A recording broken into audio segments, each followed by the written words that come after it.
হরে কৃষ্ণ, রাধে রাধে। সকল কৃষ্ণ ভক্ত শ্রোতাবৃন্দকে জানাই আমার প্রণাম। নিয়মিত কিছুদিন ধরে ভিডিও আপলোড করা হচ্ছে না কিছু সমস্যার কারণে। আপনারা দয়া করে ত্রুটি মার্জনা করবেন। আমার চ্যানেলের পুরনো ভিডিওগুলো কি দেখা হয়েছে? না দেখা হলে সেগুলো দেখতে থাকুন পরপর। আজ আশা করছি আজকের থেকে আবার ঠিকঠাকভাবে ভিডিও দেব আমি। আমরা পড়ছিলাম মোক্ষযোগ। শেষ করব বলেও শেষ করার হয়নি। আজ শেষ করছি অন্তিম পর্ব মোক্ষযোগের। শ্লোক ৭৮। যত্র যোগেশ্বর কৃষ্ণ যত্র পার্থ ধনুর্ধর তত্র শ্রীবের জয় ভূতির ধ্রুবা নীতির মতির মম।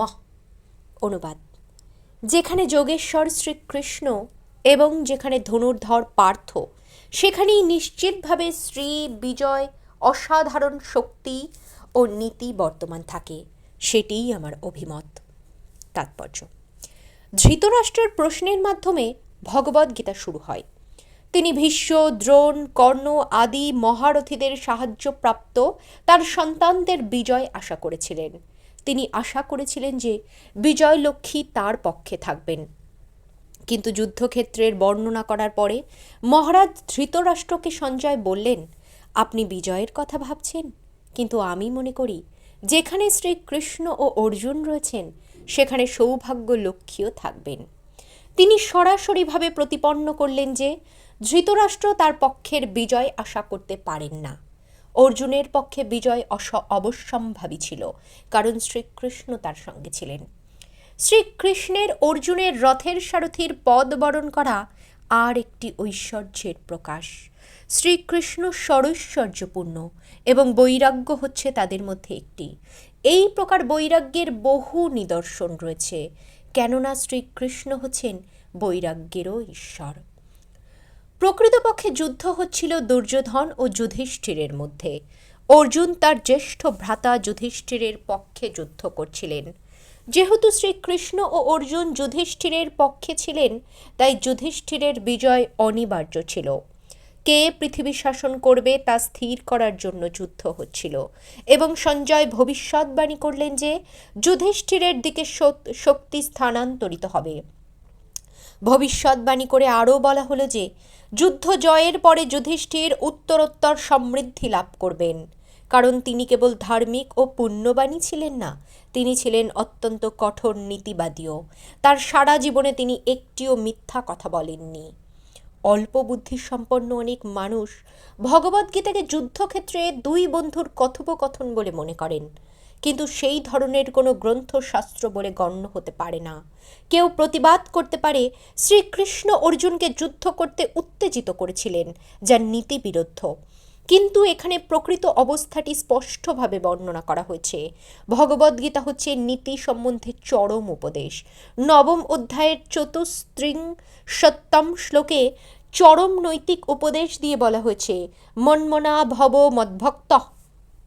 মানুষকে শ্রীকৃষ্ণের ভক্ত হতে হবে, এবং সমস্ত ধর্মের সারমর্ম হচ্ছে শ্রীকৃষ্ণের কাছে আত্মসমর্পণ করা। সর্বধর্মান পরিত্যাজ্য মামেকং শরণং ব্রজ।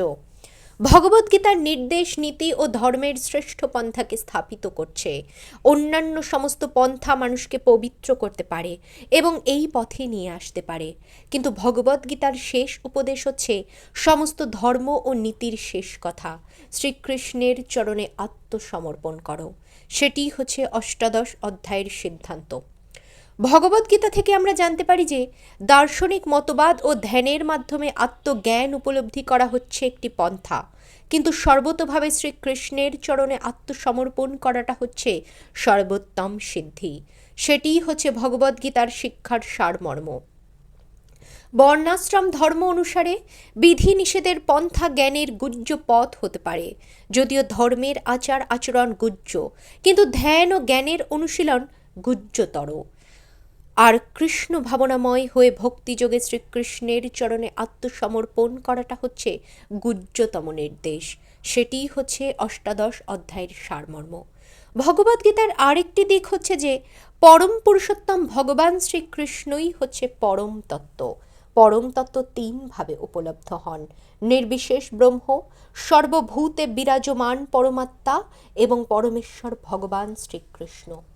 পরম তত্ত্বের পূর্ণ জ্ঞান হচ্ছে শ্রীকৃষ্ণ সম্বন্ধীয় জ্ঞান। কেউ যদি শ্রীকৃষ্ণকে জানতে পারেন, তাহলে জ্ঞানের সমস্ত বিভাগই সেই উপলব্ধির অংশবিশেষ। শ্রীকৃষ্ণ হচ্ছেন অপ্রাকৃত, কারণ তিনি সর্বদাই তার নিত্য অন্তরঙ্গা শক্তিতে অধিষ্ঠিত। জীবসমূহ তার শক্তির প্রকাশ এবং তারা দুভাবে বিভক্ত: নিত্যবদ্ধ ও নিত্যমুক্ত। এই সমস্ত জীব অনন্ত এবং তারা শ্রীকৃষ্ণেরই অংশবিশেষ। জড়া প্রকৃতি 24টি তত্ত্বে প্রকাশিত। সৃষ্টি অনন্তকালের দ্বারা প্রভাবিত হয় এবং বহিরঙ্গা শক্তির দ্বারা তার সৃষ্টি হয় এবং তার লয় হয়।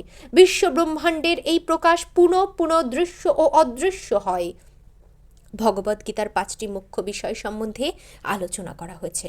পরমেশ্বর ভগবান, জড়া প্রকৃতি, জীব, নিত্য, কাল ও সর্বপ্রকার কর্ম, এই সবই পরম পুরুষোত্তম ভগবান শ্রীকৃষ্ণের উপর নির্ভরশীল। পরম তত্ত্ব সম্বন্ধীয় সমস্ত ধারণা নির্বিশেষ ব্রহ্ম, এক স্থানে স্থিত পরমাত্মা এবং অন্য যে কোনো রূপ চিন্ময় ধারণা পরমেশ্বর ভগবানকে উপলব্ধি করারই অন্তর্ভুক্ত।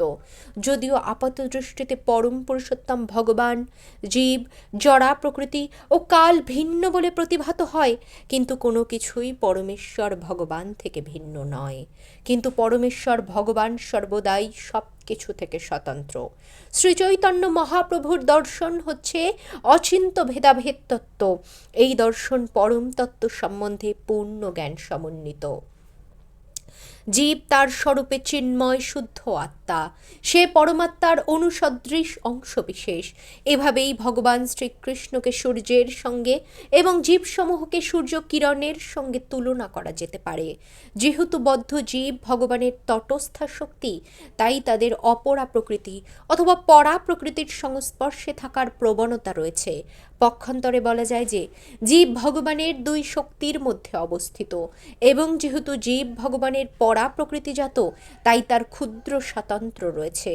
এই স্বাতন্ত্র্যের যথার্থ সদ্ব্যবহার করে সে সরাসরিভাবে শ্রীকৃষ্ণের পরিচালনাধীন হতে পারে। এভাবেই সে আহ্লাদিনী শক্তিতে তার স্বাভাবিক অবস্থা লাভ করতে পারে। মোক্ষযোগ সমাপ্ত। হরে কৃষ্ণ কৃষ্ণ কৃষ্ণ হরে হরে, হরে রাম রাম রাম হরে হরে।